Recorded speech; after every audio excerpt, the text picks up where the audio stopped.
కుల నిర్మూలన కోసం మనం ముందుకెళ్ళాలి, పాకులాడాలి అని చెప్పి చెప్తూ ఉంటారు. కులాల పేరుతో రాజకీయం నడుపుతున్నాం తప్ప. సార్, ఈ ల్యాండ్ టైటిలింగ్ యాక్ట్ నిజంగానే సామాన్యులకు లాభమా నష్టమా? నువ్వు వచ్చి 15 రోజులు రిజిస్టర్ చేసుకోవాలా, లేకపోతే నీ భూమి పోతుంది.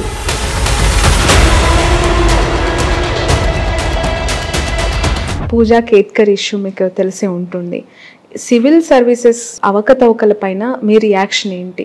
దొంగ సర్టిఫికెట్లు ఇచ్చిన వాళ్ళకి, దొంగ సర్టిఫికెట్ తీసుకున్న వాళ్ళకి.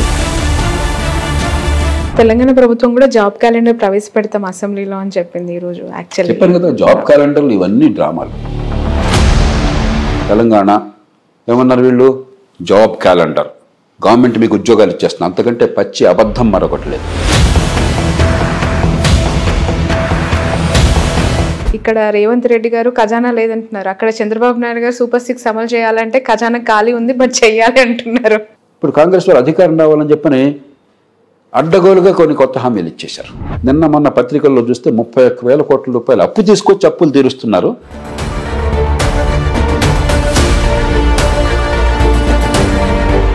నమస్తే, welcome to cube TV network. నేను మీ శ్రావణి జర్నలిస్ట్. ప్రస్తుతం నాతో పాటు ఉన్నారు జేపీ గారు. రాష్ట్ర కేంద్ర ప్రభుత్వాల తాజా డెవలప్మెంట్స్, అలాగే నిన్న సుప్రీంకోర్టు ఇచ్చిన తీర్పు మనందరికీ తెలిసిందే. ఎస్సీ వర్గీకరణకి సంబంధించి రాష్ట్ర ప్రభుత్వాలకి వెసులుబాటు కల్పిస్తూ తీర్పునివ్వటం. దీనిపైన నెక్స్ట్ డెవలప్మెంట్స్ ఏ విధంగా ఉండబోతున్నాయి, అలాగే 2 కొత్త ప్రభుత్వాలు వచ్చిన తర్వాత జేపీ గారిని ఈ రోజే నేను కలవడం ఎలా ఉంది, ఆయన అనాలిసిస్ ఒకసారి అడిగి తెలుసుకుందాం. సార్ నమస్తే. Thank you so much sir, చాలా కాలం తర్వాత మీరు మాకు టైం ఇచ్చారు. నాకు తెలిసి ఎన్టీఆర్ గారి హయాంలో మీరు అప్పుడు సర్వీస్ లో ఉండుంటారు ఈ ఎస్సీ వర్గీకరణ అంశం. ఐ థింక్ ఒకసారి రీకలెక్ట్ చేస్తారా సార్ మాకు? ఎందుకంటే ఈ జనరేషన్ కి మేబీ తెలియదు, అప్పుడు స్టార్ట్ అయింది అని. చాలా కాలం నుంచి డిమాండ్ ఉంది. దీన్ని ప్రజలు తీసుకోవడానికి మందకృష్ణ సోదరుడు చేసినటువంటి కృషి చాలా గొప్పది.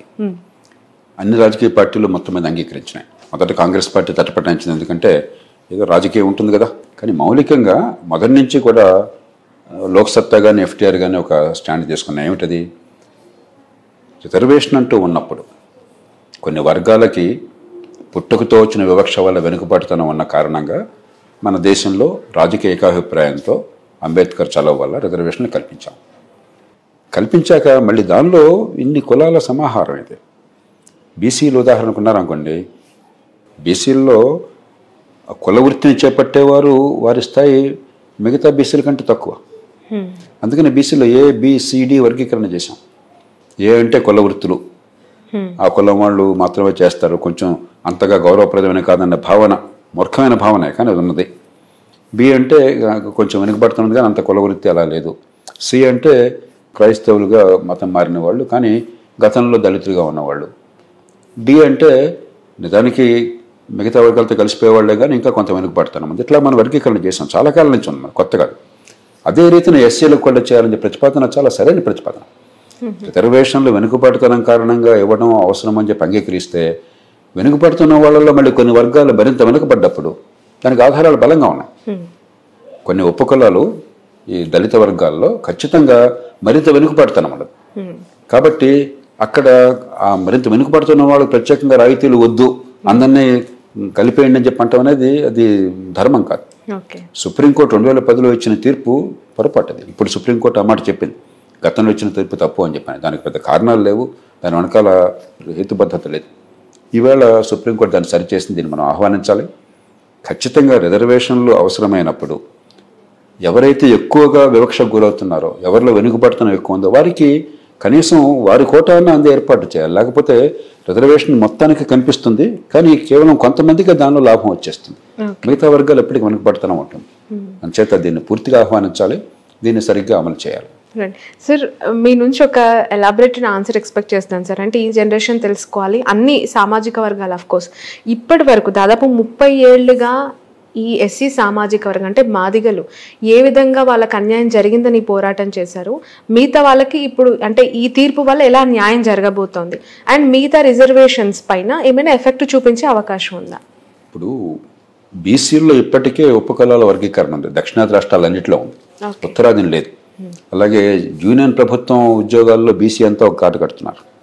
బహుశా దీనివల్ల ఏమవుతుందంటే జాతీయ స్థాయిలో కూడా వెనకబడ్డ తరగతులకి వర్గీకరణ కావాలని డిమాండ్ వస్తుంది. ఎలాగైతే దక్షిణాది రాష్ట్రాలు ఆంధ్రప్రదేశ్ ఉంది, ఏబిసిడి ఇందాక అనుకున్నాం ఉంది, నాకు తెలిసినంత దక్షిణాది రాష్ట్రాలు అన్నింటిలో కూడా ఈ రకమైన ఏర్పాటు ఉన్నది. ఉత్తరాదిని లేదు. అంచేత బీసీ కులాల్లో కూడా వర్గీకరణ అవసరం అని చెప్పిన డిమాండ్ వస్తుంది. ఇది చాలా ధర్మమైన డిమాండ్. ఇందాక నేను చెప్పినట్టుగా కుల వృత్తులు అనేవి, ఇప్పుడు ఉదాహరణకి చాకలి వృత్తి, అది చాకలి వృత్తి అందరూ చేపట్టకూడదు, అది కొంచెం మన మురికి బట్టలు మాసిన బట్టలు వాళ్ళు ఉతుకుతారు అని చెప్పి అది కదా భావం. అది తక్కువ వృత్తి కింద మనం భావించాం కాబట్టి కుల వివక్ష ఉన్నది అక్కడ. మరి చాకలి వృత్తిగా లేకపోతే క్షౌర వృత్తిగా ఉండి అది వృత్తి కారణంగా తక్కువతనం చెన్నుచూపు చూడబడితే వెనకబడ్డ తరగతుల్లో కూడా వారి వెనకబడితనం మరింత ఎక్కువ. అలా కాకుండా మామూలుగా మిగతా వాళ్ళలాగా వ్యవసాయం చేసుకుంటూ కొంచెం ఆర్థికంగా సామాజిక కొంచెం వెనకబడి ఉంటే వాళ్ళు వీళ్ళు సమానం కాదు. దాన్ని దృష్టిలో పెట్టుకుని దక్షిణాది రాష్ట్రాల్లో బీసీఏ బీసీడీ అని పెట్టారు. కాబట్టి ఖచ్చితంగా ఉత్తరాది రాష్ట్రాల్లో ఆ డిమాండ్ నా దృష్టిలో వస్తుంది. అలాగే జాతీయ స్థాయిలో కూడా ఉపవర్గీకరణ చేయాలని వస్తుంది. అవును సార్, మొన్న లోక్సభలో రాహుల్ గాంధీ గారు కూడా ఒక కమెంట్ చేయడం జరిగింది, కుల వర్గీకరణకి సంబంధించి డెవలప్మెంట్స్ మేము కట్టుబడి ఉన్నాము. అసెంబ్లీలో కూడా రేవంత్ రెడ్డి వర్గీకరణ మాట్లాడట్లా, ఆయన కులాల సెన్సస్ అంటున్నాడు, కులాల జనాభా సేకరణ అంటున్నాడు. నేను దాన్ని పూర్తిగా వ్యతిరేకిస్తున్నాను. ఈ రెండు వేరు వేరు అంశాలు. రిజర్వేషన్కి కుల గణనకి సంబంధం లేదు. మీ రిజర్వేషన్లు ఉండేది ఎస్సీ ఎస్టీలకు జనాభా ప్రాతిపదికన రాజ్యాంగం ఏర్పాటు చేసింది. బీసీలకి 50% లోపల ఉండేట్టుగా మిగతా 25% అంతా బీసీలకు ఏర్పడింది. మన ఆంధ్రప్రదేశ్ తెలంగాణ 25% బీసీలకు ఉన్నది.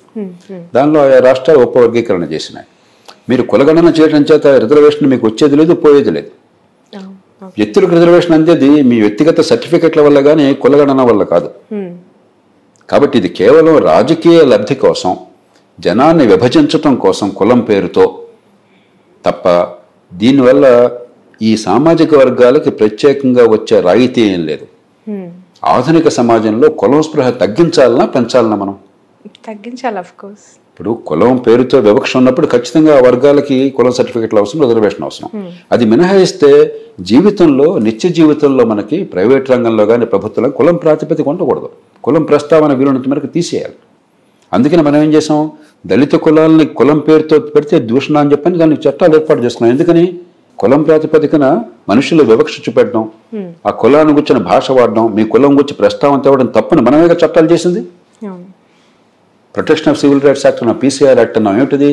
కులం పేరుతో కనుక మీరు ఒక దళిత వర్గానికి చెందిన వాళ్ళు కనుక పిలిచినట్టయితే అది నేరం, అది అవమానం. అలాంటి చట్టాలు చేసిన మనమే మళ్ళీ కులం స్పృహ పెంచాలని ప్రయత్నం చేయడం అనేది ఎంత పొరపాటు అవుతుంది రాజకీయంగా. మంచిది, ఇది కేవలం రాజకీయ లబ్ధి కోసం కులాలను ప్రాతిపదికగా చేసుకుని రాజకీయంగా వాళ్ళందరినీ కూడా పొలిటికల్ మొబిలైజేషన్ అంటాం, సమీకరించడం కోసం ఉపయోగపడటం తప్ప దీనివల్ల ఆ వర్గాలకి ఆ కులాలకు వచ్చే లాభమేం లేదు, వ్యక్తులకు వచ్చే లాభం లేదు. వినడానికి అందంగా ఉంటుంది. కాబట్టి నేను దానికి పూర్తిగా వ్యతిరేకం. యువతను నేను మనస్ఫూర్తిగా కోరుతున్నాను, మీ కుల సర్టిఫికేట్ల వల్ల మీకు రిజర్వేషన్లు వస్తాయి కానీ దీనివల్ల ఏమీ సంబంధం లేదు. మనం ఆ కులం స్పృహ రిజర్వేషన్ల మాత్రం పరిమితమే, మిగతా అంతా కులానికి అతీతంగా మన సమాజంలో చర్చ జరగాలి, మనకు ఉనికి ఉండాలి.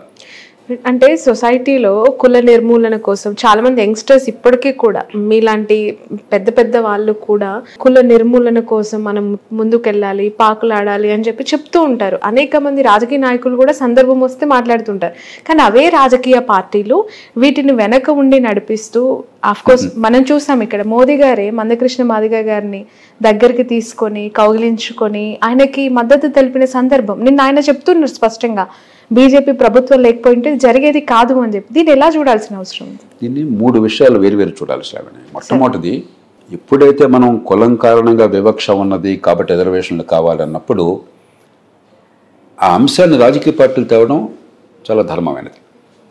ఆంధ్రప్రదేశ్లో, ఉమ్మడి ఆంధ్రప్రదేశ్లో తెలుగుదేశం పార్టీ మొదలెట్టకపోయినట్టయితే, ప్రారంభమైన ఆంధ్రప్రదేశ్లో టీడీపీ ఆనాడు చేసింది, వాళ్ళు రాజకీయ కారణాలుగా చేస్తారు. సహజంగా రాజకీయ నాయకులు రాజకీయ పార్టీలు చేసినప్పుడు రాజకీయంగా మనకు లాభం చూసుకోవడం తప్పు కాదు. మీరు మంచి పని చేసి రాజకీయ లాభం పొందడం తప్పే ఉంది.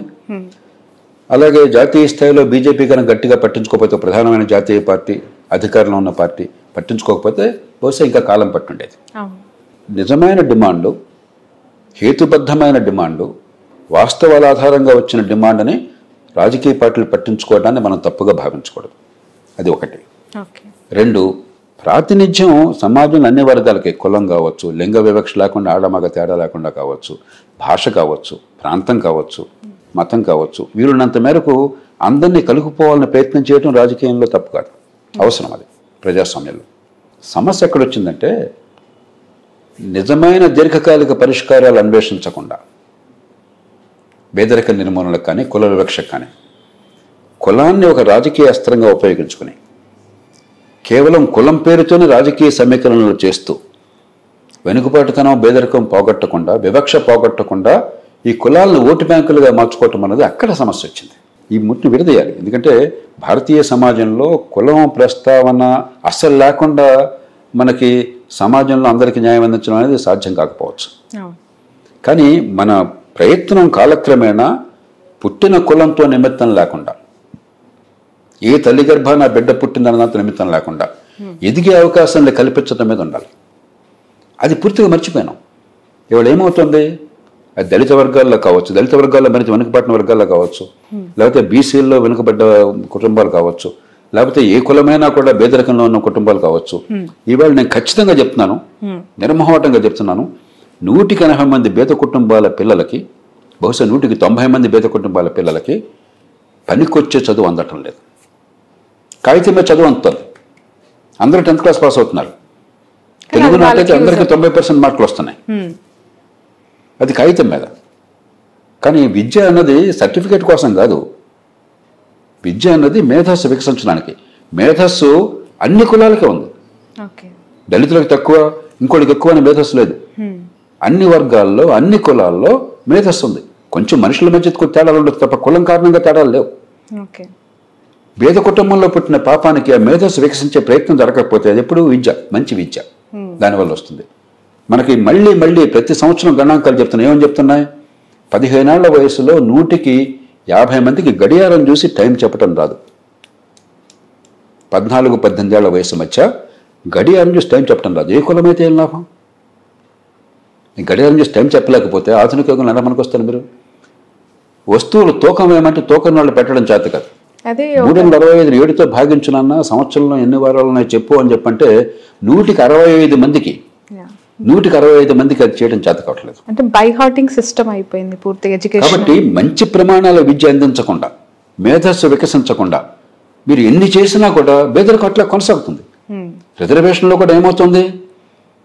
ఒకసారి రిజర్వేషన్ ఫలితం పొందిన కుటుంబాలు, ఆ కుటుంబాలు గవర్నమెంట్లు గుమాస్తాలు కావచ్చు, టీచర్లు కావచ్చు, ఒక ఎంఆర్ఓ కావచ్చు, ఒక పోలీస్ ఇన్స్పెక్టర్ కావచ్చు, ఒక ఐఏఎస్ అధికారి కావచ్చు, ఒక ఎమ్మెల్యే కావచ్చు, వాళ్ళ కుటుంబాల వరకు బ్రహ్మాండంగా బాగుపడుతున్నాయి. ఎందుకని ఆ తల్లిదండ్రులకి ఆ చొరవ ఉంది, పట్టించుకునే తెలివితేటలు ఉన్నాయి, వాళ్ళకి చదువు ఉన్నది. కాబట్టి పిల్లల్ని పట్టించుకుంటున్నారు, ఖరీదైన స్కూల్కి పంపిస్తున్నారు, ట్యూషన్లు పెడుతున్నారు, ఇంట్లో పట్టించుకుంటున్నారు. ఈ ఆలనా పాలన మిగతా వాళ్ళ సంగతి ఏమిటి? తల్లిదండ్రులు చదువు లేకపోతే, పిల్లల్ని పట్టించుకునే శక్తి లేకపోతే, డబ్బు లేకపోతే, ప్రైవేట్ స్కూల్ ఖరీదైన స్కూల్కి పంపించే శక్తి లేకపోతే ఆ పిల్లల సంగతి ఏంటి? ప్రతి బిడ్డకి మంచి ప్రమాణాల విద్య, మేధస్సు వికసించే విద్య, రేపు పొద్దున ఎవరితో అయినా సరే పోటీ పడే శక్తిని కలిగించే విద్య అందించకుండా, ముఖ్యంగా పాఠశాల స్థాయిలో, మిగతా అది ఏం చేసినా కూడా ఇవన్నీ తాత్కాలికంగా ఒంటి మీద బలం పూస్తున్నాం అంతే. నిజంగా పేదరికాన్ని తగ్గించట్లేదు, నిజంగా శక్తిని బయటకు తీసుకురాడు. శక్తి ఉంది, శక్తి పుట్టుకతో ఉంది. దేవుడిని నమ్మితే దేవుడు ఇచ్చాడు ఆ శక్తిని, ప్రకృతి నమ్మితే ప్రకృతి ఇచ్చింది ఆ శక్తిని.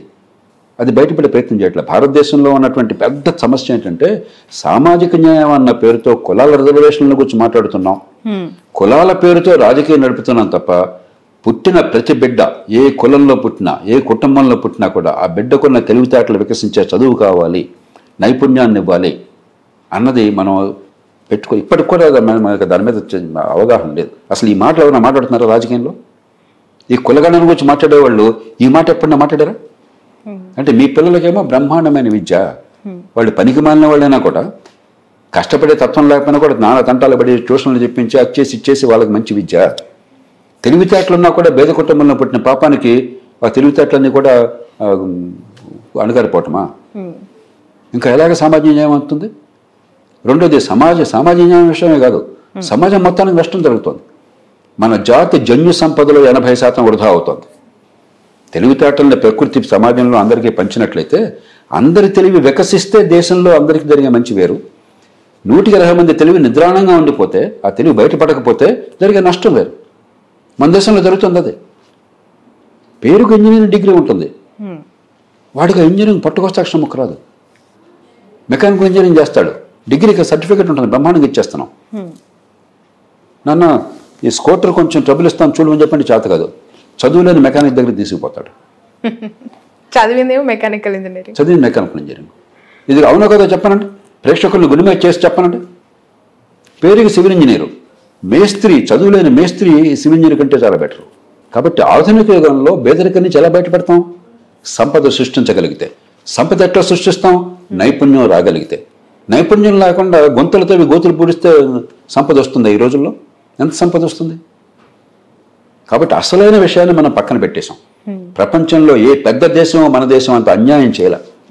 విద్యని సర్వనాశనం చేశాం. ఇప్పటికి కూడా విద్య పట్ల అవగాహన లేదు.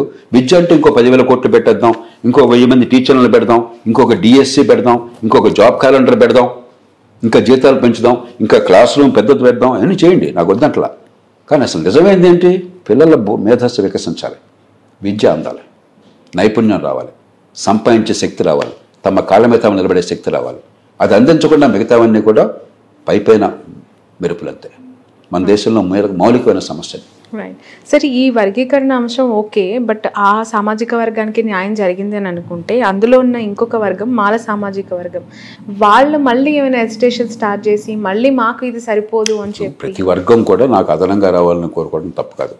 కానీ మీ జనాభా దామాషా అందినప్పుడు, ఇప్పుడు కేవలం ఇది మాలామాదిగా కాదు, చాలా కులాలు ఉన్నాయి నాకు తెలిసినంత వరకు.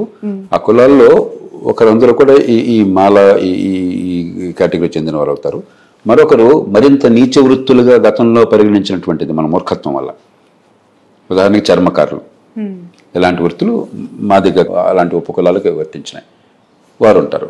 మీ జనాభా ప్రాతిపదిక ప్రకారం మీకు మీ దామాషా వచ్చినప్పుడు, ఉదాహరణ ఒక రాష్ట్రంలో మాలలు మిగతా ఉపకులాలు జనాభా 7% అనుకుందాం, మా దగ్గర ఉపకులాల జనాభా ఇంకొక 7%, 8% అనుకుందాం. 7%కి మీకు 7% వచ్చినప్పుడు, 8% వచ్చినప్పుడు మీకు ఇంకా అడగడానికి ఏముంది?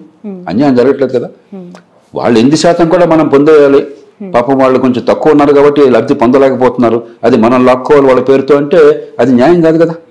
కాబట్టి ప్రజలకు అర్థమైనట్టయితే దీనివల్ల పెద్ద గొడవ ఉండదు. ఎందుకంటే నిజమైన సమస్య ఏ ఉపకులంలో అయినా సరే ఇప్పటికే తల్లిదండ్రులు చదువుకున్నట్టయితే, ఒక మంచి వృత్తిలో స్థిరపడినట్టయితే, మంచి ఉద్యోగంలో స్థిరపడినట్టయితే, మంచి పదవిలో స్థిరపడినట్టయితే వాళ్ళ పిల్లలు బాగున్నారు. ఆ ఉపకులాల్లోనే మాల కులాల్లో కూడా మరి నిరుపేదలు చాలా మంది ఉన్నారు, తల్లిదండ్రులు చదువులేని వాళ్ళు చాలా మంది ఉన్నారు. కాబట్టి ఇప్పుడు వాళ్ళు ఆలోచించాల్సింది ఆ వర్గాల్లో కూడా నిరుపేదలకు నిజంగా ఫలితాలు అందాలంటే విద్యను ఎలా బాగు చేయాలని చెప్పని. అది ప్రజలకు అర్థమైతే అప్పుడు వేరే పెద్ద ఆలోచనకు ఆస్కారం ఉండదు. రైట్ సార్, ఇప్పుడు ఈ డెసిషన్ని రాష్ట్ర ప్రభుత్వాలు ఏ విధంగా ముందుకు తీసుకెళ్లాల్సిన అవసరం ఉంది? ఆ ప్రభుత్వాల యొక్క బాధ్యత ఎట్లా ఉండబోతుంది? ఇప్పుడు విధిగా చేయాలని ఎక్కడ సుప్రీంకోర్టు తీర్పులో ఉండదు. అలా చేయటం రాజ్యాంగబద్ధం అని చెప్తున్నారు. ఆంధ్రప్రదేశ్లో ఇప్పటికే శాసనసభ నా దర్శనంతో తీర్మానాలు చేసింది, మేము సిద్ధం అని చెప్పిన పార్టీలందరి మధ్య ఏకాభిప్రాయం ఉంది. కాబట్టి రాష్ట్రంలో మనం ఒక చట్టం చేసి ఒక నోటిఫికేషన్ ఇవ్వాలి. మనం దళితులకు ఇచ్చేటువంటి రిజర్వేషన్ 16% ఎంత ఉంది మన రాష్ట్రంలో. ఆ 16% రిజర్వేషన్లో ఉన్న జనాభాని బట్టి ముందు ప్రమాణాలు కావాలి. ఉదాహరణకి ఏ వర్గాన్ని సెపరేట్ వర్గీకరిస్తున్నారో వారికి ప్రత్యేకంగా రాయితీ అవసరం అని చెప్పని మీరు రుజువు చేయాలి. రుజువు చేసి ఈ ఉపకులాలు ఇంత జనాభా ఉన్నది కాబట్టి ఆ జనాభా ప్రాతిపదికన ఈ 16%ని ఈ రకంగా విభజిస్తున్నాం అని చెప్పని వారు నోటిఫికేషన్ ఇస్తే అయిపోతుంది. రైట్ సార్, కమింగ్ టు ఈ సివిల్ సర్వీసెస్కి సంబంధించి సార్, పూజా కేత్కర్ ఇష్యూ మీకు తెలిసి ఉంటుంది. సివిల్ సర్వీసెస్ యొక్క అవకతవకల పైన మీ రియాక్షన్ ఏంటి? దానిపైన వస్తున్న కాంట్రవర్సీస్కి మీ సమాధానం. మొట్టమొదట నాకు వివరాలు తెలియవు, కానీ పత్రికల్లో వచ్చిన వివరాల ప్రకారం ఒకటి, అక్రమంగా సర్టిఫికేట్లు సంపాదించారు రిజర్వేషన్ లబ్ధిని అర్హత లేకుండా పొందడం కోసం అని చెప్పని. 2, ప్రభుత్వంలోకి వచ్చాక పనిచేస్తున్న తీరు, వ్యవహరిస్తున్న తీరు చాలా అభ్యంతరకరమైనది. కాబట్టి ఖచ్చితంగా ఇవి వాస్తవమైనట్టయితే ఆవిడ ఉద్యోగం పోయి తీరాలి. ఆల్రెడీ పోయింది అండ్ విచారణ కూడా ఆదేశించడం జరిగింది. కాకుండా దొంగ సర్టిఫికేట్లు ఇచ్చిన వాళ్ళకి, దొంగ సర్టిఫికేట్ తీసుకున్న వాళ్ళకి నేరారోపణ చేసి శిక్ష పడాలి. వాళ్ళ మీద కష్టం నేను చెప్పట్లా. ఇలా కొన్ని కేసులైనా జరిగితే రేపొద్దున ఇలాంటి జరగకుండా మనం ఆపగలం. ఇప్పటికే దొంగ సర్టిఫికేట్లతో రిజర్వేషన్ల రూపంలో వచ్చి అర్హత ఉన్న వాళ్ళకి అన్యాయం జరిగిందని చెప్పిన ఆరోపణలు చాలా బలమైనవి ఉన్నాయి. కొన్ని ఆరోపణల వెనకాల బలమైన ఆధారాలు నాకు స్వయంగా తెలుసు, వివరాల్లోకి నేను వెళ్ళాను. అగ్రకులాల వాళ్ళు దొంగ సర్టిఫికేట్తో ఏ వర్గాలకు న్యాయం జరగాలో వారికి అందకుండా వాళ్ళకి సర్టిన కులం పేరు మార్చుకుని దొంగ పేరు రాయించుకుని లంచాలు ఇచ్చి లబ్ధి పొందిన వాళ్ళు దేశమంతటా ఉన్నారు. ఇక్కడ ఒక చోట ఉద్యోగాలు తీసేటవే కాకుండా వాళ్ళకి కఠిన శిక్షలు పడే ఏర్పాటు జరగాలి. ఆ సర్టిఫికెట్లు ఇచ్చిన వాళ్ళకి, ఆ సర్టిఫికెట్ తీసుకున్న వాళ్ళకి కూడా. అప్పుడు సమాజానికి ఒక సిగ్నల్ అందుతుంది. లేకపోతే ఏదో ఇన్ని వేల మందిలో ఏదో ఒక్క అమ్మాయి ఎవరో దొరికింది అని చెప్పనేది లాభం లేదు. ఇది విస్తృతంగా దేశవ్యాప్తంగా జరుగుతుందని చెప్పి చాలామంది అభిప్రాయపడుతున్నారు. నాకు అందిన సమాచారం ప్రకారం చాలా ఎక్కువగానే జరుగుతుంది. సార్ మీరు ఇలా మాట్లాడుతున్నారు అంటే ఖచ్చితంగా అది ఉంటుంది. బట్ యూపీఎస్సీ లాంటి ప్రాసెస్ యూపీఎస్సీని మీరు తప్పట్టకూడదు. 14 లక్షల మంది అప్లికేషన్లు పెడుతున్నారు. ఓకే, యూపీఎస్సీ చూసేది అర్హత గల అధికారి, బాధ్యత గల అధికారి చట్టబద్ధంగా సర్టిఫికేట్ ఇచ్చారు లేదా అని. అంతేగాని 14 లక్షల మందికి యూపీఎస్సీ పోయి ఎంక్వైరీ చేస్తుందా? వాళ్ళకి ఏం యంత్రాంగం ఉంది? పరీక్షలు పెట్టడం వాళ్ళ బాధ్యత, ఎంపిక చేయడం వాళ్ళ బాధ్యత. అంతేగాని మీ పుట్టుపూర్వతలు చూస్తే వాళ్ళకి ఎక్కడ ఉంది? ప్రభుత్వం మొత్తం పని యూపీఎస్సీ ఒకటే చేస్తుందా? వాళ్ళని తప్పట్టడం అన్యాయం. యూపీఎస్సీ నా దృష్టిలో ఒక చాలా సంక్లిష్టమైన దేశంలో, ప్రభుత్వోద్యోగాలంటే అపారమైన మోజున్న దేశంలో, ఒక ఐఏఎస్ ఐపీఎస్ పదవి కోసం అని చెప్పని జాతీయ స్థాయిలో మంత్రులు, అత్యున్నత స్థాయిలో ఉన్నటువంటి వాళ్ళు, గవర్నర్లు, వీళ్ళు ముఖ్యమంత్రులు, వీళ్ళు కూడా గట్టిగా పైరువిలు చేసే దేశంలో అవకాశం ఉంటే ఇక అంచాలకి అంతం లేదు. దానిలో ఎన్ని కోట్లనే వేస్తారు. ఆఫ్టర్ ఆల్ మామూలు ఉద్యోగాలకు లక్షల కోట్లు ఇస్తున్నారు. ఐఏఎస్ ఐపీఎస్ కిందకి ఎవరు? అలాగే సిఫార్సు పనిచేసినట్టయితే ముఖ్యమంత్రులను, యూనియన్ కేబినెట్ మంత్రుల స్థాయిలో బ్రహ్మాండంగా సిఫారసులు ఉంటాయి. అలాంటి పనిచేసే దేశంలో ఇప్పటిదాకా యూపీఎస్సీ నా దృష్టిలో చాలా కష్టమైన పని చాలా సమర్థంగా నిర్వహిస్తోంది, నిజాయితీగా నిర్వహిస్తోంది. సకాలంలో పరీక్షలు జరుగుతున్న యూపీఎస్సీలో ఇంతవరకు ఎక్కడ అవినీతి ఉన్నట్టుగా బలమైనటువంటి ఆరోపణలు, సాక్ష్యాధారాలతో ఎక్కడా లేవు. చాలా సంక్లిష్టమైన దానిలో కూడా ఎంపిక ప్రక్రియ సమర్థంగా జరుగుతుందని విశ్వాసం ఉంది. ఏ ఎంపిక కూడా కొన్ని లక్షల మంది పోటీ పడుతున్నప్పుడు ఆ పదవుల బోర్డు గిరాకీ ఉన్నప్పుడు పర్ఫెక్ట్గా ఎప్పుడూ ప్రపంచంలో ఎక్కడ ఉండదు. కానీ ఎక్కడ కూడా కావాలని పొరపాటు చేయడం కానీ, అవినీతికి పాల్పడడం కానీ, సిఫార్సులు ఉండడం కానీ జరగటం లేదు. కాబట్టి మొట్టమొదటి గుర్తించాల్సింది యూపీఎస్సీ అద్భుతమైన పని చేస్తున్నది ఒక సంక్లిష్టమైన దేశంలో.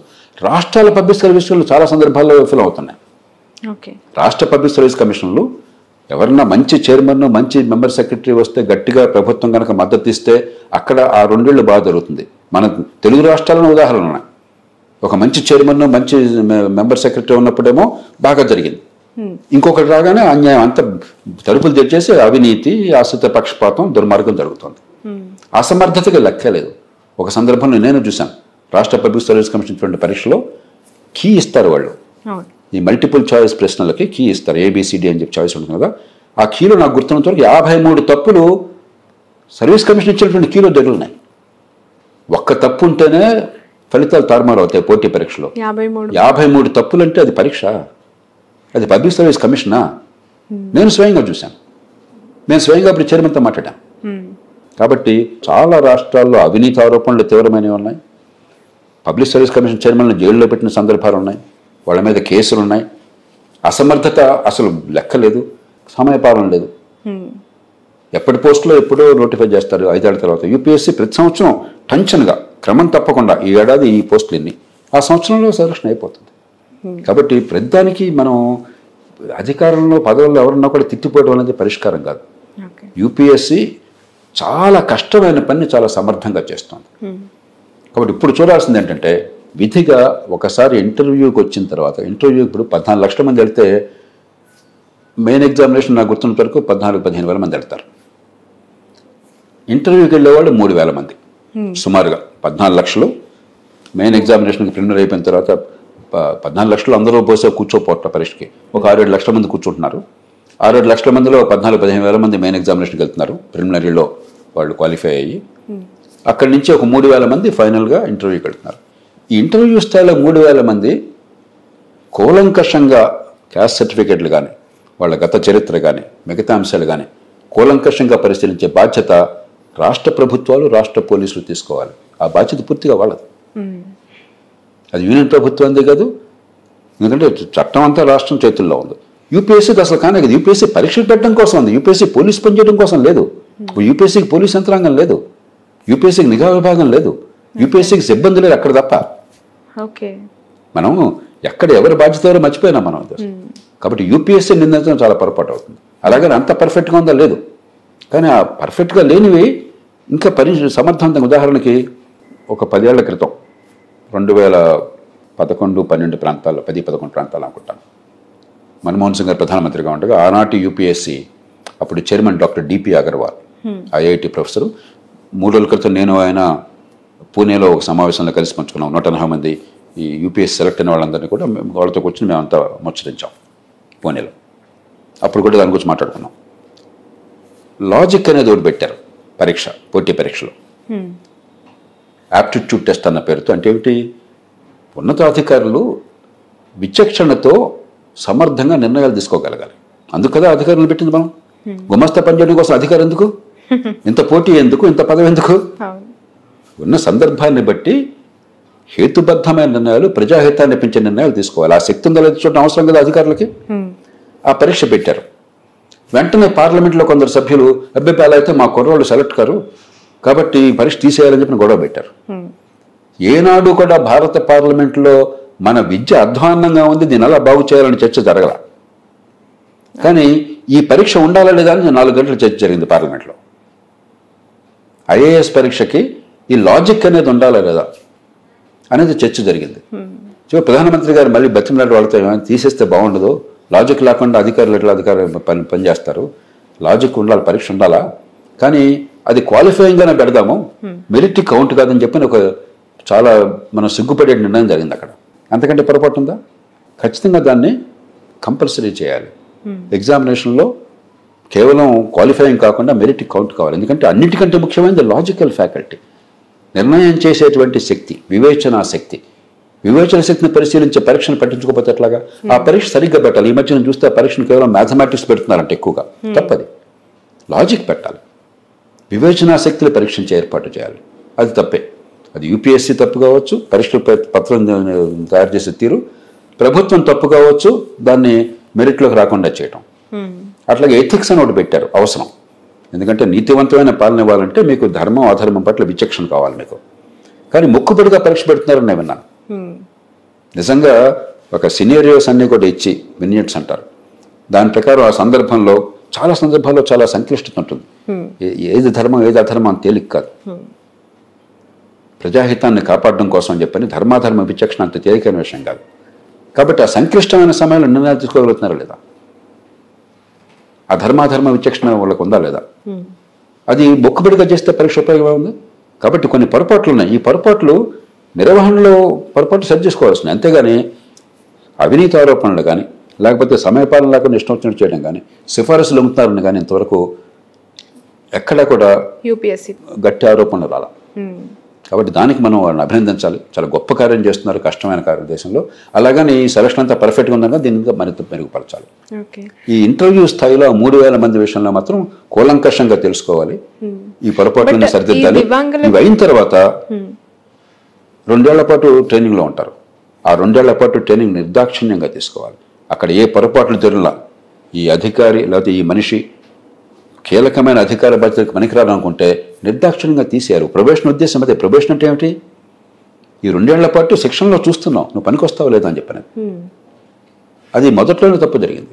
81వ సంవత్సరం 1981 మీరంతా పుట్టక మనపు మా బ్యాచ్ తర్వాత బ్యాచ్ వాళ్ళు, ఒక అధికారి, బీహార్ నుంచి వచ్చిన అధికారి ఒక మహిళా ఐఏఎస్ అధికారి మీద గుళ్ళన్న తుపాకీ చూపెట్టి బెదిరించాడు తాగి.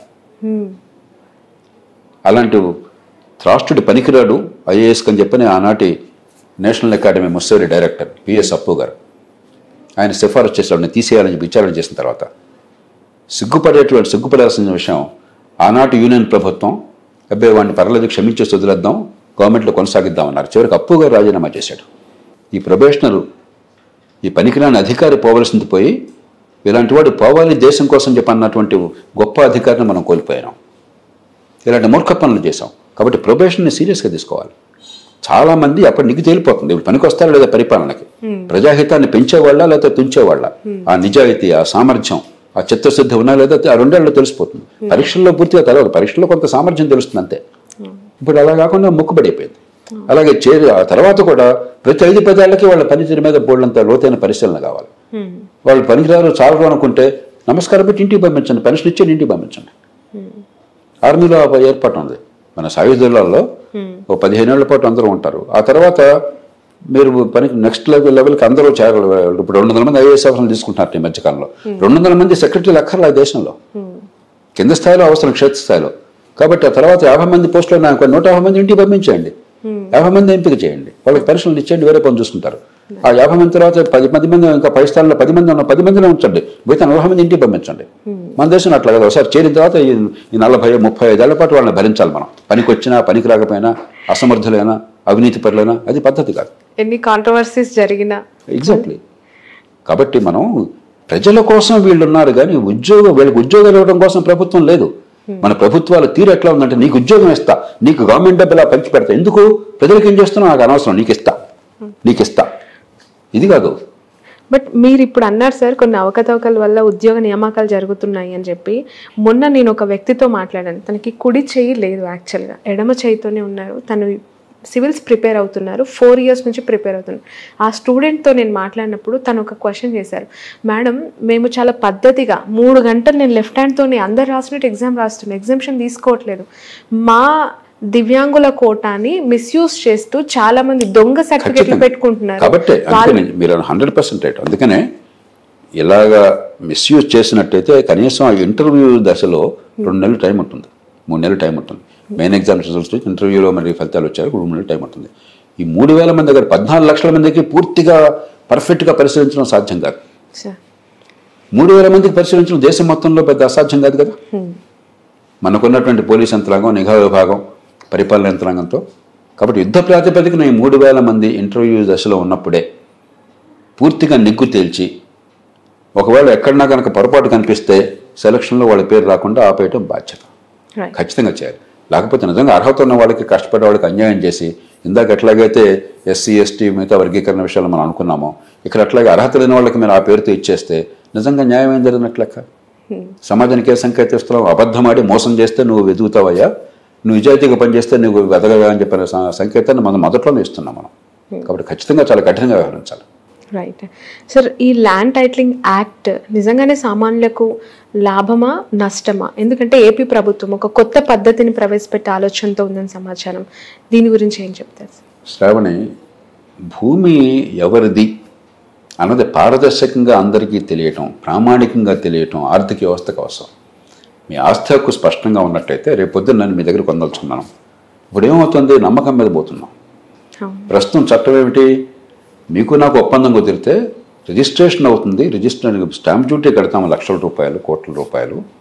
కానీ భూమి నాకు టైటిల్ వస్తుందన్న గ్యారెంటీ లేదు. అమ్మేవాళ్ళకి హక్కు లేదనుకోండి, లేకపోతే ఇంకొకళ్ళు మోసం చేసి నాకు అమ్మారనుకోండి, నాదని చెప్పినాయి, రిజిస్ట్రేషన్ ఆయన మాత్రం చేత నాకు హక్కు రాదు. అందుకని ప్రపంచం అంతా ఏం చేశారు? ఈ ఆర్థిక వ్యవస్థ బాగా నడిచే దేశాల్లో ఆస్తి హక్కుల విషయంలో చాలా పారదర్శకంగా, ప్రామాణికంగా ఎవరిది ఆస్తి అని చాలా స్పష్టంగా, ఒకసారి అది బటన్ నొక్కితే ఇది శ్రావణి గారిది, ఇది ఈ సర్వే నెంబర్లో ఈ పొలం, దాని మ్యాప్ ఇది, ఇప్పుడు కొన్నారు, దాని టైటిల్ ఉంది. అప్పుడేమవుతుంది? మీరు పరపతి కావాలి బ్యాంకులో అంటే దాన్ని తనఖా పెట్టచ్చు, ఆస్తులుగా తనఖా పెట్టేది. అది లేకపోతే మీకు దగ్గర మూల పెట్టుబడి ఉండదు, ఆర్థిక వ్యవస్థ పెరగదు. అలాగే మీరు ఒక భూమిని కొనుక్కోవాలి వ్యాపారం కోసం, ఒక పరిశ్రమ కోసం, కొనేప్పుడు అసలు భూమి వాళ్ళదా కాదో తెలియకుండానే దాని మీద మేము మల్లగుల్లాలంతా పడి లక్షలు ఇచ్చిన తర్వాత భూమి కాదని తెలిపోతే పరిశ్రమలు నడుస్తాయి, పారిశ్రామిక ప్రగతి సాధ్యం కాదు. కాబట్టి ఇటు వ్యక్తికి, ఇటు సమాజానికి, పరిశ్రమలు పెరగడానికి ఇది చాలా అవసరం.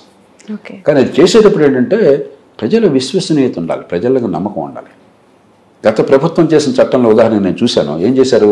ఇప్పటిదాకా పట్టదార పాస్ పుస్తకాలు ఉన్నాయి, ఇప్పటిదాకా ల్యాండ్ రికార్డ్స్లో ఫేర్ అడంగల్ అంటారు, రకరకాలుగా రికార్డ్స్లో మీ పేర్లు వగేరా నమోదే ఉన్నాయి. ఏ రకమైన వివాదాలు లేనప్పుడు, పట్టదార పాస్ పుస్తకం ఉన్నప్పుడు, మ్యూటేషన్ జరిగినప్పుడు మీ పేరుతో, వాళ్ళను కూడా నువ్వు వచ్చి 15 రోజులు రిజిస్టర్ చేసుకోవాలా, లేకపోతే నీ భూమి పోతుంది, మా ఎంఆర్ఓ గారు ఏం చెప్తే అదే ఫైనల్, ఆ పైన అప్పీల్ కూడా లేదు, ఆ పైన వెళితే ఆర్డీఓ దగ్గరికి వెళ్ళొచ్చు, ఆ పైన ఇంకొకటి, కానీ హైకోర్టు తప్ప ఇంకో అప్పీల్ ఎవరికి లేదు అని చెప్పంటే నమ్మకం కుదురుతున్నారు కదా. ఈ దేశంలో మన పరిపాలన వ్యవస్థ నమ్మకం ఉందా మనకి ఎవరన్నా? కాబట్టి కనీస జాగ్రత్తలు తీసుకోకుండా, పొరపాటు సంస్థలను విశ్వాసం లేకుండా ప్రభుత్వం మాకు అధికారం ఉంది మేము ఇష్టం చేస్తూ ఉన్నారు. కొన్ని వేల సంవత్సరాలుగా ఈ దేశంలో పరిపాలన సాగుతుంది, అశోకుడి కాలం నుంచి సాగుతుంది, ఇక కొత్త కాదు. ఎవరు కూడా భూమి విషయంలో చాలా అంత క్యాజువల్గా చాలా యథాలాపంగా వ్యవహరించాలి, చాలా జాగ్రత్తగా. భూమి అన్నది ప్రాణాంతకం ఈ దేశంలో. చాలామంది ప్రాణమైనా కోల్పోవడానికి సిద్ధంగానే ఉన్న తల్లిదండ్రులు వారసత్వం ఇచ్చిన భూమిని కోల్పోవడానికి సిద్ధంగా ఉండరు. అవును సార్, అది ఒక ఎమోషనల్ అటాచ్మెంట్. కాబట్టి ఈ జాగ్రత్తలు తీసుకున్నట్టయితే నాకు భూమి ఎక్కడికి పోదు, అధికార యంత్రాంగం నన్ను మోసం చేయలేదు, నా తరతరాలుగా నా కుటుంబంతో ఉన్న భూమి ఎక్కడికి పోదు. ఇప్పటిదాకా బోర్డంత తంటలబడి 45 ఏళ్ల క్రితం ఎప్పుడో పట్టదారు పాస్బుక్ చట్టం వచ్చింది. చాలా కాలం పాటు పట్టదారు పాస్బుక్లు అందే కాదు, లంచం లేకపోతే ఒక్కడ కూడా వచ్చేది కాదు. నేను లోక్సత్తా ఉద్యమం ప్రారంభించిన కొత్తలో 25 ఏళ్ల క్రితం ప్రతి సభలో అడిగేవాడిని, లంచం లేకుండా మీకు పట్టదారు పాస్బుక్ వచ్చిందా అని. లేచిన చేతులు చాలా తక్కువ. ఇప్పుడు క్రమక్రమంగా బాగుపడింది. పూర్వంతో పోలిస్తే పట్టదారు పాస్బుక్లు వస్తున్నాయి, మ్యూటేషన్లో కొన్ని అవుతున్నాయి. అవి కూడా లెక్కలు తీసుకోకుండా మళ్ళీ లేడీకి లేచిందో పెరుగున మళ్ళీ మొదలెడతానంటే ఎట్లాగా? కాబట్టి సంకల్పం మంచిదే కావచ్చు, కానీ చట్టం చేసిన తీరు చాలా అభ్యంతరకరము. ఆ పొరపాట్లు సవరించి ఇక ఈ టైటిల్ విషయంలో సందేహానికి ఆస్కారం లేకుండా అంత నమ్మకాన్ని చూరగొడుతుందంటారా సార్ ప్రభుత్వం? అంటే చేసిన ఏర్పాట్లను బట్టి, ఇప్పుడు చేసిన ఏర్పాట్లను బట్టి ఒకటి మీ మీద నమ్మకం ఉండాలి, ప్రభుత్వ వ్యవస్థగా మీ మీద నమ్మకం ఉండాలి, నమ్మకం ఉండేట్టుగా మీరు వ్యవహరించాలి. మీరు ఏర్పాటు చేసిన పద్ధతులు పొరపాటు ధరల్లో కూడా న్యాయం జరుగుతున్న విశ్వాసం కలిగే రీతిలో ఉండాలి. అదంతా ప్రజల ముందు పారదర్శకంగా పెట్టాలి. నాకేదో చట్టం చేసే అధికారం ఉంది కాబట్టి శాసనసభలో చేసేస్తాను, మీతో సంబంధం లేదనుకుంటే భూమి మీది, మీకు నమ్మకం కలగాలి. కాబట్టి మీ ముందు చర్చ పెట్టాలి, ప్రజల్లోకి చర్చ రావాలి. అంచేత సరిగ్గా చేస్తే ఖచ్చితంగా చేయొచ్చు. ఇప్పుడు నేను ఎన్నోసార్లు భూమిని సేకరించాను. 2 సందర్భాలు బాగా గుర్తున్నాయి నాకు. సబ్ కలెక్టర్గా ఉండగానే వెళ్ళిన కొత్తలోనే ఒక డిగ్రీ కాలేజీకి భూమి కావాల్సి వచ్చింది, గవర్నమెంట్ డిగ్రీ కాలేజీకి. అరగంటలో భూమిని సేకరించాను నేను, అరగంటలో. రైతులందరినీ కూర్చోబెట్టి, బాబు ఈ 15 ఎకరాల భూమి డిగ్రీ కాలేజీకి కావాలి, ప్రభుత్వం పెడతాను, మన పిల్లలకే వచ్చేది, కాబట్టి మీరంతా ముందుకు రావాలి. సంతోషం సార్ అన్నారు. కానీ గవర్నమెంట్ డబ్బులు ఇవ్వచ్చు సార్ సరిగ్గా. నేను మీకు 2 హామీలు ఇస్తున్నాను, ఈ ఎక్విజిషన్ ఈ గొడవలని వద్దు, మార్కెట్లో రేట్ ఎంత ఉంది సార్, ఇవాళ రేట్ ఎంత ఉంది ఎకరంకి, 20,000 ఉంటే నేను ఇంకో 10,000 ఎక్స్ట్రా వేస్తాను, 30,000. 15 రోజుల్లో మీకు డబ్బు వచ్చి ఏర్పాటు చేస్తాను, నేను భరోసా. మీరంతా ఇప్పుడు కలిసి రండి అని చెప్పంటే 15 నిమిషాల్లో కలిసి వచ్చారు. నమ్మకాన్ని నిలబెట్టుకోవాలి. అలాగే కలెక్టర్గా ఉన్నప్పుడు ప్రకాశం జిల్లాలో మిల్క్ పౌడర్ ఫ్యాక్టరీ ఒకటి కావాలి. ఆ రోజుల్లో ప్రకాశం జిల్లా డైరీ చిత్తూరు నెంబర్ 1, ప్రకాశం నెంబర్ 2. ఇప్పుడు చిత్తూరు తర్వాత నాశనం చేశారు. ప్రకాశం నెంబర్ 2 ఇది మిల్క్ కలెక్షన్లో. ఉపయోగం ఉమ్మడి రాష్ట్రంలో అన్ని జిల్లాల్లో కూడా చాలా ఎక్కువగా ఉండేది. మిల్క్ పౌడర్ ఫ్యాక్టరీ పెట్టాలని ప్రతిపాదన వచ్చింది, దానికి భూమి కావాల్సి వచ్చింది. అరగంట పట్టింది నాకంతే. రైతులందరూ సమర్పించి ఇదే పని చేశాను, మీకోసమే. మీ పాలు సేకరించాలని చెప్పంటే మరి సీజన్లో బాగా పాలు వచ్చేసి డిమాండ్ లేకపోయినట్టయితే మొదటిపోవటం మరొకటి చేయాలి, లేకపోతే మనం నడపలేని దీన్ని. ఆ ఫ్యాక్టరీ కోసం వస్తామంటున్నారు, ఈ భూములన్నీ మీరు సంతోషంగా ఇచ్చేయండి, రేట్ అంతా చెప్పండి, ఇంకో 50% ఎక్కువ ఇస్తానని 15 రోజుల్లో ఇస్తాను. అప్పటికప్పుడు ఇచ్చారు. ఆ మాట నిభాయించుకున్నాను నేను. కాబట్టి ప్రభుత్వాలకు ఎప్పుడైతే కష్టం వస్తే పట్టించుకుంటారని నమ్మకం లేదు. కోర్టుకు పోయా, ఎవరితో మాట్లాడతాం తెలుసా, లేకపోతే సిఫారసు చేయించుకో, ఎమ్మెల్యే గారి దగ్గరికి వెళ్ళు, మంత్రి గారి దగ్గరికి వెళ్ళు, వాడు బాబు గారి దగ్గరికి వెళ్ళు, ఏంటిదంతా? సామాన్య ప్రజలకు న్యాయం జరుగుతున్న విశ్వాసం ఉన్నట్టయితే, ప్రజలకి మంచి జరుగుతుందన్న విశ్వాసం ఉన్నట్టయితే, మార్కెట్ రేటు ప్రకారం 10 రూపాయలు ఎక్స్ట్రా అయినా సరే వెంటనే ఇస్తారు, నమ్మకం ఉంటే వెంటనే ఇచ్చేస్తారు. లేకపోతే ఇప్పుడు అమరావతిలో గొప్ప పని చేశారు. ఏం చేశారు? భూమిని సేకరించినప్పుడు ఇప్పుడు కూడా భూమి పోయిన వాళ్ళకి బాగా కలుగుతుంది, భూమిలో ఇప్పుడు పెరుగుతూ ఉంటుంది. మీరు ఎంత డబ్బు ఇచ్చినా కూడా పోయిన దానికి నాకు పరిహారం అనిపించదు, డబ్బులు విలువ తగ్గుతూ ఉంటుంది. వాళ్ళు ఏం చేశారు, ఈ భూమిని మీరు ఇస్తే ఈ భూమిలో పెరిగే విలువ ఉన్న భూమిలో కొంత వాటా మీకు వచ్చేస్తుంది, ఒక 50 రెట్లు 100 రెట్లు దాని వాల్యూ పెరుగుతుంది. అంటే అందరూ ఉమ్మడిగా వచ్చి పూలింగ్లో వచ్చేసారు. ఇట్లాగ ప్రజల్ని విశ్వాసంలోకి తీసుకుని చిత్తశుద్ధితో పారదర్శకంగా మీరు చేసినట్టయితే ప్రజలు ఖచ్చితంగా ఒప్పుకుంటారు. కాబట్టి భూముల విషయంలో మీరు చాలా జాగ్రత్తగా, క్రెడిబిలిటీతో, విశ్వసనీయతతో, నిజాయితీగా, సమర్థంగా వ్యవహరించాలి. అరే మీరు కాంపెన్సేషన్ లేమంటే లంచాలు మింగిన వాళ్ళు ఎంతమంది కనుక్కున్నారు సార్? ఎన్నో ప్రాజెక్టులు నరకం చూపెడుతున్నారు వాళ్ళకి భూమి ఇస్తే. మార్కెట్లో ₹1,00,000 విలువ ఉంటే 10,000 కట్టేవాళ్ళు, పూర్వం 10,000 కట్టేవాళ్ళు. ఆ భూమిని పోయిందంటే వాళ్ళ కుటుంబం నాశనం అయినట్లు లెక్క. అలా చేస్తే ప్రభుత్వం మీద నమ్మకం ఎందుకుంటుంది ప్రజలకి? కాబట్టి పూర్తిగా అది ప్రభుత్వాల నిర్వాహం, అధికార యంత్రాంగం చేస్తున్నటువంటి దుశ్చర్యలు. సార్ స్కిల్ సెన్సెస్ అని చెప్పి కొత్తగా చంద్రబాబు నాయుడు గారు ఒక నిర్ణయం తీసుకున్నారు. అసలు ఏం సార్ దీని అర్థం ఏంటి? దీనివల్ల నేను పూర్తిగా సమర్థిస్తున్నాను. ఎందుకంటే ఇందాక అనుకున్నాం రిజర్వేషన్ విషయంలో ఏంటి సమస్య, డిగ్రీ బ్రహ్మాండంగా ఉంటుంది, పట్టుకొస్తే అక్షముఖరాలు. డిగ్రీ కాగితాల నుంచి ఉద్యోగం ఎక్కడ రాదు.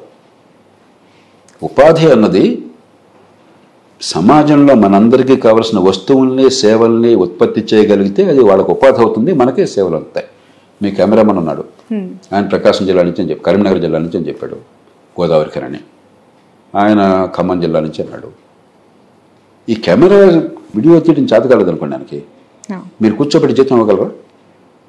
సర్టిఫికేట్ చూపెట్టాడు, వీడియో తీయడం చేత కాదు, కెమెరా యాంగిల్స్ తెలియదు, లైటింగ్ తెలియదు, దాన్ని ఎలా వాడాలో తెలియదు, మీకు ఉపయోగం ఉందా? లేదు. ఎప్పుడు ఆయనకు ఉపాధి అవుతుంది? మీకు పనికొచ్చే పని చేస్తే. ఆయనకి జీతం రూపంలో ఉపాధి దొరుకుతుంది, మీకు సేవ అందుతుంది. ఏ పనైనా అంతే. కారు డ్రైవర్ కావాలా, సర్టిఫికేట్ ఉంది సార్, డ్రైవింగ్ రాదు నాకు, నేను కూర్చోబెట్టి జీతం అన్నట్టు తీసుకుంటారు మీరు? అవును, కష్టం. ఓ పోయా నమస్కారం పంపించేస్తారు, అంతే కదా. మనకేమైంది? చెత్త విద్య, దొంగ విద్య, కాపీ కొట్టడం, బట్టి పట్టడం, నైపుణ్యం రాల. పిల్లలు తెలివితేటలు లెక్క, అపారమైన తెలివితేటలు ఉన్నాయి. కానీ మనం ఏం అభిప్రాయం కలగజేసాం? ప్రభుత్వాలు వాళ్ళకి నైపుణ్యాన్ని పెంచి పనికొచ్చే ఉపాధి ఇవ్వటం ఎట్లా అని ఆలోచించకుండా అన్ని ప్రభుత్వాలు ఏం చేస్తున్నాయి? ఎలక్షన్లో ఎట్లా కూడా ఆపధర్మంతో గెలవాలని చెప్పని తెలంగాణ ఏమన్నారు వీళ్ళు? జాబ్ క్యాలెండర్, గవర్నమెంట్ మీకు ఉద్యోగాలు ఇచ్చేస్తుంది. అంతకంటే పచ్చి అబద్ధం మరొకటి లేదు. 100 మంది సమాజంలో పనిచేస్తుంటే 3కే ప్రభుత్వంలో ఉద్యోగాలు వచ్చాయి. ఆ 3 మనకు పనికొచ్చే పని పెద్దగా ఏం చేయట్లా. మీ ఒంటి మీద ఏ వస్తువైనా చూడండి, మీరు కట్టుకున్న బట్టలు కావచ్చు, చేతుకున్న వాచ్ కావచ్చు, జేబులో నా జేబులో ఉన్నటువంటి కళ్ళజోడు కావచ్చు, ఈ పెన్ను కావచ్చు, కాళ్ళకున్న చెప్పులు కావచ్చు, మీరు నడిపే కారు కావచ్చు, కూర్చున్న సోఫా కావచ్చు, వీటిలో ఒక్కటి ప్రభుత్వం చేసిందా? మరి మనకు కావలసినన్ని తయారయ్యేదేమో మార్కెట్లో.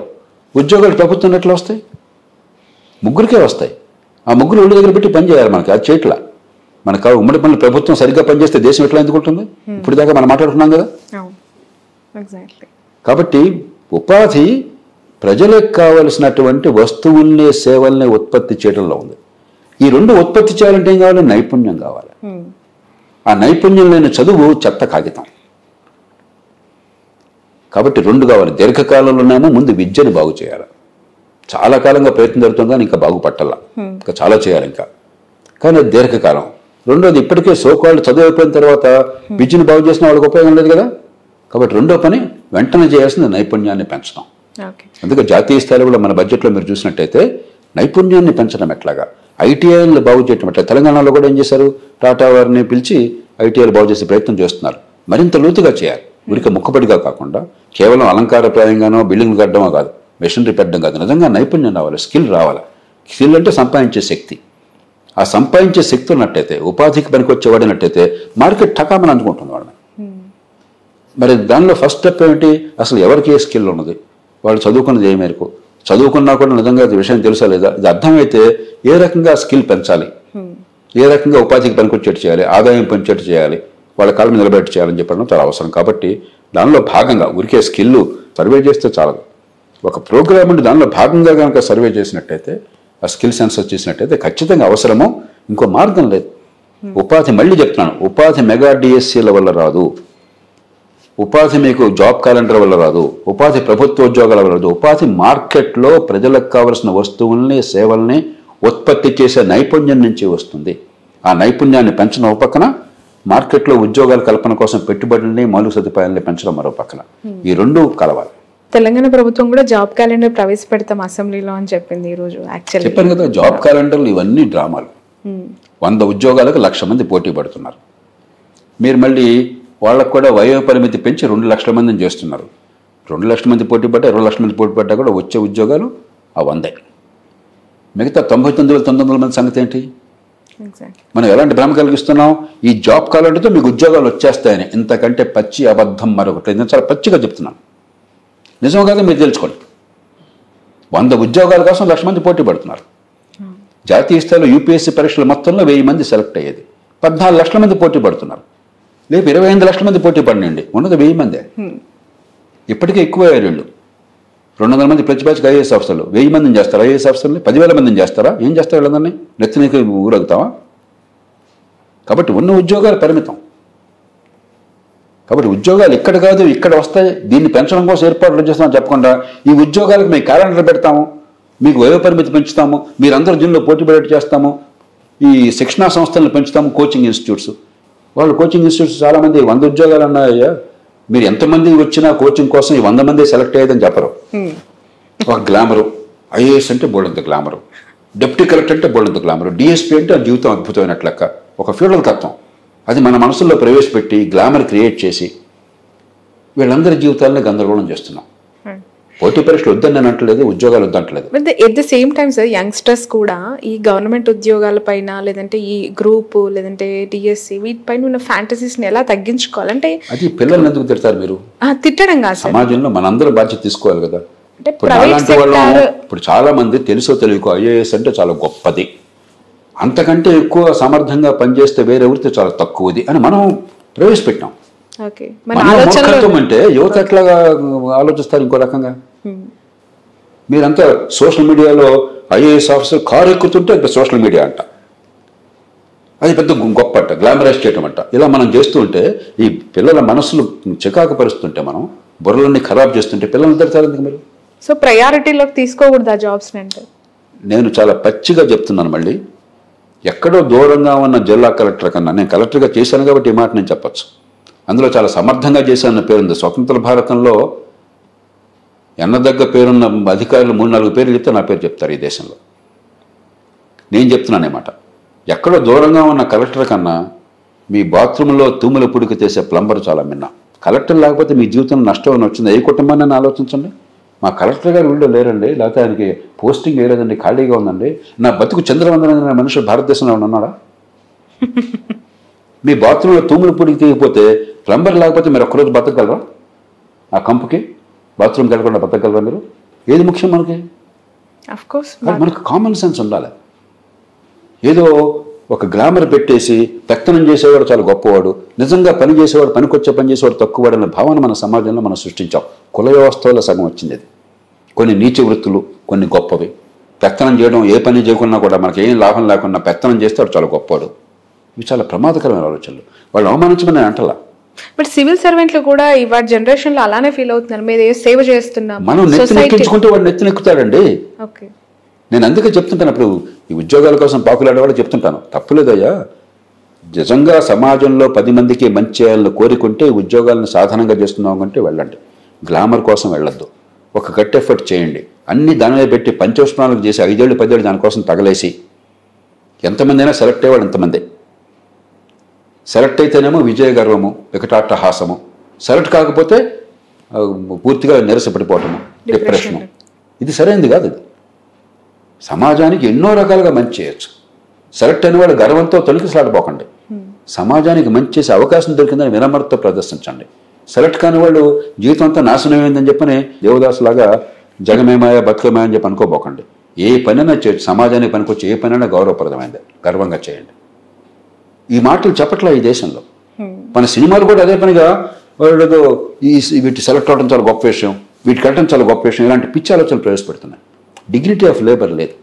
సమాజంలో పనికొచ్చే ఏ పని చేసినా కూడా గర్వంగా గౌరవంగా బతకొచ్చు తలెత్తుకుని అన్న విశ్వాసాన్ని కలిగించట్లా మనం. నేను అందుకని అలాంటి వాళ్ళం, నేను చెప్పే మాటలు చాలామంది రుచించకపోవచ్చు. జిల్లా కలెక్టర్ కంటే ప్లంబర్ మిన్న అన్న మాట ఎంత ధైర్యం కావాలి ఆ మాట చెప్పడానికి? ఆ మాట చెప్పడం జిల్లా కలెక్టర్ని అవమానించాలని కాదు, ప్లంబర్ని గౌరవించాలని చెప్పని, డిగ్నిటీ ఆఫ్ లేబర్ ఉండాలని చెప్పని. సమాజంలో 10 మందికి పనికొచ్చి ఏ పనైనా గౌరవానికి అర్హమైనది, అంతేగాని కుల వ్యవస్థలాగా కొన్ని గొప్పవే కొన్ని తక్కువని ఆత్మజ్ఞానంతో బాధపడబోకని చెప్పిన మాట మనందరి నుంచి మళ్ళీ మళ్ళీ మళ్ళీ జనంలోకి వెళ్ళాలి. ఆ తప్పు మనం చేస్తున్నాం, తల్లిదండ్రులుగా పిల్లల విషయంలో చేస్తున్నాం, సమాజంలో సోకాళ్ళ పెద్దలుగా సమాజం విషయంలో చేస్తున్నాం. ఒక పిచ్చిని మన మనసులో ప్రవేశపెట్టి తర్వాత మనం పిల్లల్ని తిడుతున్నాం. ఈ బాధ్యత పెద్దలు చేసుకోవాలి. రైట్ సార్, 2 రాష్ట్ర ప్రభుత్వాలు పనితీరు పైన మీ కామెంట్ ఏంటి? ఎట్లా పనిచేస్తున్నాయి? ఇక్కడ రేవంత్ రెడ్డి గారు ఖజానా లేదంటున్నారు, అక్కడ చంద్రబాబు నాయుడు గారు సూపర్ 6 అమలు చేయాలంటే ఖజానా ఖాళీ ఉంది మరి చెయ్యాలి అంటున్నారు. ఖజానా ఎక్కడో దేవుడు మనకు డబ్బులు ఇవ్వడు, ఖజానాల డబ్బులు మన పన్నుల డబ్బుల్లోంచి వస్తుంది. అఫ్ కోర్స్ సంపద సృష్టిస్తాను అన్నారు ఎలక్షన్స్ టైంలో, బట్ ఇప్పుడు ఎందుకు ఖజానా ఖాళీ ఉందని చెప్పి. తెలంగాణ తీసుకోండి, రెండుకి వేరు వేరు రకాల సమస్యలు. తెలంగాణ తీసుకోండి, తెలంగాణ ఏర్పడినప్పుడు 2014లో దేశంలో అతి ఎక్కువ మిగులున్న రాష్ట్రం తెలంగాణ. 1,16,000 కోట్ల రూపాయలు రెవెన్యూ మిగులున్నట్టుగా చూపెట్టారు అన్నాడు 5 ఏళ్ల కాలంలో. 14వ ఆర్థిక సంఘం నివేదికలో స్పష్టంగా పేర్కొన్నారు. తలసరి ఆదాయం హైదరాబాద్ నగరం పుణ్యమా అని చెప్పని చాలా ఎక్కువ ఉన్న రాష్ట్రం. ఇప్పటికి కూడా తలసరి ఆదాయం చాలా ఎక్కువ ఉన్న రాష్ట్రం. దేశంలో నెంబర్ 1, నెంబర్ 2గా వస్తుంది. పెద్ద రాష్ట్రాల్లో పోస్తే నెంబర్ 1 తెలంగాణ. బంగారం లాంటి రాష్ట్రంలో అయితే డబ్బులు వృధా చేశారు, రాచరిక పోకడలతోనో మూర్ఖపు పథకాలతోనో, లేకపోతే తాత్కాలికమైన సంక్షేమానికి పెద్దపీట వేశారు. గత ప్రభుత్వం కొంతవరకు బ్యాలెన్స్ పాటింది. వృధా అయింది కానీ డబ్బులు వృధా అయినాయి కానీ కొన్ని పథకాలకి. కాళేశ్వరం లాంటి పథకాలు డబ్బు ఖర్చు ఎక్కువ, ఫలితం తక్కువ అని గట్టిగా వాదించినవాడిని నేను, గొంతు విప్పినవాడిని నేను. ఇప్పుడు మాట్లాడలేదు, ఎందుకంటే పని అయిపోయిన తర్వాత నష్టం జరిగిన తర్వాత మాట్లాడేందుకు. ఇప్పుడు అందరూ మాట్లాడడం మొదలెట్టారు. నానాడు ఒకటి నోరెప్పల సకాలంలో అయిపోయింది, అలాంటి జల జరిగినాయి. కానీ అయినా కూడా కొన్ని పొరపాటు జరిగినా కూడా సంక్షేమం అభివృద్ధి సమతూకం పాటించారు మొత్తం మీద. అందుకే హైదరాబాద్ నగరం కానీ తెలంగాణలో మరికొన్ని ప్రాంతాలు కానీ ఖచ్చితంగా మౌలిక సదుపాయాలు బాగుపడ్డాయి, పెట్టుబడులు వచ్చినాయి. ఇప్పుడు కాంగ్రెస్ వారు అధికారం రావాలని చెప్పని అడ్డగోలుగా కొన్ని కొత్త హామీలు ఇచ్చేశారు. నిన్న మొన్న పత్రికల్లో చూస్తే 31,000 కోట్ల రూపాయలు అప్పు తీసుకొచ్చి అప్పులు తీరుస్తున్నారు. మేము ప్రపంచంలో అనితర సాధ్యమైన రీతిలో అద్భుతాన్ని సాధించామని ప్రకటన తెచ్చుకుంటున్నారు. ఏ సంకేతం ఇస్తున్నాం మనం? నేను నిర్మోహటంగా అడుగుతున్నాను, ఏ సంకేతం ఇస్తున్నాం మనం? డబ్బులు సకాలంలో కడితే నువ్వు మూర్ఖుడివి, ఎగ్గొడితే నువ్వు చాలా తెలియగలవాడివి, నువ్వు ఎగ్గొట్టిన డబ్బులకు నేను అందరూ మాఫీ చేస్తాను, సకాలంలో కట్ట నీ కర్మ అంటున్నాం. ఎలక్షన్ల ముందు మీకెందుకు రుణాలు తీసుకోండి, ఈ నాయకులు చెప్పారు, రుణాలు తీసుకోండి మేము రాగానే మాఫీ చేస్తామని చెప్పారు. ఇదే మన సమాజంకి ఇచ్చే సంకేతం? ఏ రకంగా ఈ సమాజాన్ని పనికొస్తుంది చెప్పండి, గుండె మెచ్చి చేసి చెప్పండి నాకు. రేపు పొద్దున మళ్ళీ రైతులకు రుణాలు అడగని ఇస్తాడా? ఈ రైతులంతా అవసరమైతే మార్కెట్లోకి వెళ్ళి హెచ్చు వడ్డీలకి, యుజూరియస్ రేట్స్కి ప్రైవేట్ దగ్గర రుణాలు తీసుకోవాలి. అవి కట్టకపోతే మళ్ళీ ఇంకొక ప్రాబ్లం. కాబట్టి మనం రైతుల పేరు చెప్పి రైతుల భవిష్యత్తు ధ్వంసం చేస్తున్నాం, సమాజాన్ని నాశనం చేస్తున్నాం, ఆర్థిక వ్యవస్థని పతనం చేస్తున్నాం. ఒక ఉదాహరణ ఇది. కాబట్టి ఈవేళ తెలంగాణలో తెచ్చిపెట్టుకున్న సమస్యలు స్వయంకృతాపరాధము. బంగారం లాంటిది మన చేతుల్లో ఉంటే దాన్ని ఉపయోగించుకోవటం కాకుండా మాకు అధికారం వస్తే రాష్ట్రం సర్వనాశనం పర్లేదని వ్యవహరిస్తున్నారు. ఇప్పటికైనా మేలుకోకపోయినట్టయితే పచ్చటి రాష్ట్రంలో మీరు చుచ్చుపెట్టిన వాళ్ళు అవుతారు. కానీ బయటపడడం తెలంగాణలో సాధ్యం. ఎందుకంటే హైదరాబాద్ బంగారు గుడ్డు పెట్టే బాతు. దీన్ని చంపకుండా ఉంటే కాపాడుకోవాలి. విపరీతమైన అవినీతి వల్ల కానీ, అసమర్థత వల్ల కానీ, మూర్ఖ విధానాల వల్ల కానీ దీన్ని చంపకుండా ఉంటే తెలంగాణను కాపాడుకోవచ్చు. కానీ ఊరికే దేవుడా దేవుడు అని చెప్పిన గాల్లో దీపం పెడితే కాపాడబడేది కాదు. ఆంధ్రప్రదేశ్ ప్రారంభంలోనే నష్టంతో పుట్టింది. ఎప్పుడైతే హైదరాబాద్ని కోల్పోయినటువంటి రాష్ట్రమైందో, హైదరాబాద్లో వచ్చిన మిగులు ఉమ్మడి రాష్ట్రంతో పంచుకునేది తెలంగాణకి మాత్రం వచ్చింది సహజంగానే. ఆంధ్రప్రదేశ్ లేకపోయేసరికి లోటు వచ్చింది. ఆ తర్వాత ఆంధ్రప్రదేశ్లో కూడా కొంతకాలం పాటు 14 నుంచి 19 దాకా సంక్షేమాన్ని అందించారు, అభివృద్ధిని కూడా గట్టిగా చేపట్టారు. వనరులు లేకపోయినా కూడా పోలవరం ప్రాజెక్ట్ కావచ్చు, రాజధాని నిర్మాణం కావచ్చు, రాజధాని కంటే ముఖ్యంగా ఒక గ్రీన్ ఫీల్డ్ సిటీ నిర్మాణం కావచ్చు, కియా మోటార్స్ లాంటివి కావచ్చు, మౌలిక సదుపాయాల కల్పన కావచ్చు, చిత్తశుద్ధితో ప్రయత్నం జరిగింది.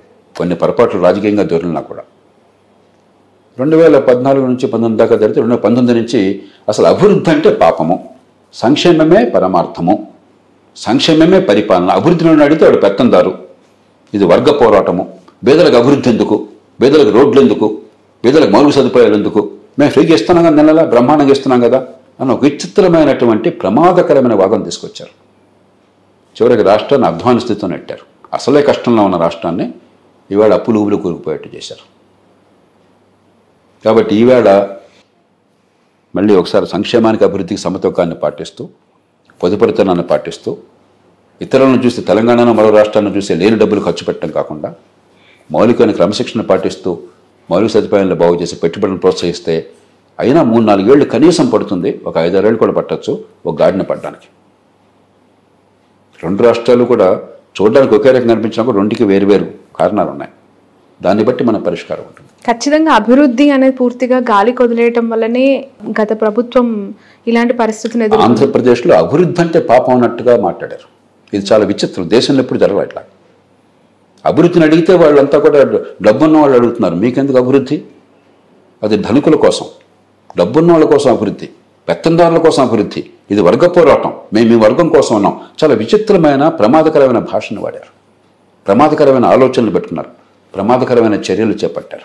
పేదలకి పెత్తందారులకి పోరు అని చెప్పి ఒక స్లోగన్ కూడా. ఇంతకంటే మూర్ఖమైన వాదన, మళ్ళీ స్పష్టంగా విస్పష్టంగా చెప్తున్నాను, ఇంతకంటే మూర్ఖమైన వాదన మరొకట్లేదు.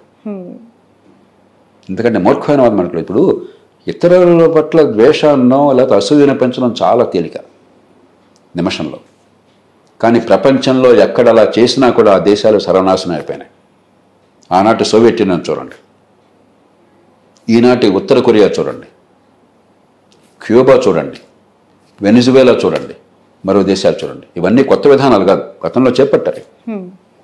ఉన్న సంపదను ఎట్లా పనికొచ్చేట్టుగా చేయాలి, ఉపాధి కల్పన కోసం ఎట్లా పెంచాలి, కొత్త ఉత్పత్తి కోసం ఎలా చేయాలి, కొత్త పెట్టుబడులకు మనస్తత్వాలు ఎట్లా వెళ్ళాలి, దాని నుంచే అభివృద్ధి, దాని నుంచే ఉపాధి, దాని నుంచి పేదరికం పోవటం ఉంది. కానీ అప్పులు చేసి లేకపోతే నోట్లు గుద్దేసి డబ్బులు పంచితే పేదరికం పోతున్న ప్రపంచంలో ఒక్క దృష్టాంతాన్ని చూపెట్టండి నాకు.